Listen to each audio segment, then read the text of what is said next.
All right, here we go. So we're looking at a couple different releases. We're going to look at the suitcase release here, which is considered a really weak release. Your fingers get to the outside, your wrist is in a really bad position, your fingers are in a really bad position, so you're not creating the leverage, and you're not creating a good, strong ball roll. So this one actually just floats through the entire lane, never reads the middle of the lane, and it just misses the head pin to the right. Now at the end of this, you'll see 3 different shots, and I'll show you an overlay that all 3 shots are, in fact, going on the same path as each other. So this is a true test. This is a true showing of what different releases can do.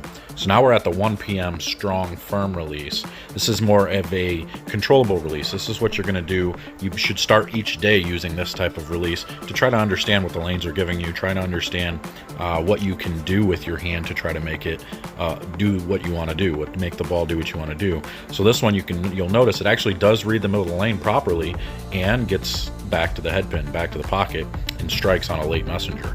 So we're creating a little bit better angle, a little bit better ball roll with much better leverage by just getting our hand a little bit more to the inside or even straight up the back of the ball rather than having our fingers to the outside. That first one, that suitcase release, is what a lot of people do as a beginner. That's how they're taught how to get some spin on the ball. Now here is your strong inside release where your fingers are to the inside. This is where you'll see just about every professional bowler. This is where their hand gets, and they're playing that inside part of the ball, and then they rotate their hand to the outside part to create maximum rotation.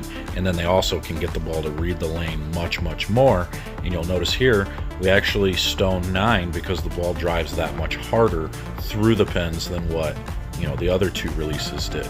So you go from missing the head pin to striking with a late messenger to stone 9, all simply by changing your hand position, standing in the same spot, and rolling it over the same spot. So when we look at the 3 releases, it was here. It was shot 1 was that suitcase release where your hand gets to the outside. Shot 2 was the controllable, stable release. And then shot 3 was the strong inside. So now when we overlay them all together, you can see that every shot, all 3 shots, were on the same path. They were on pretty much identical paths going down the lane.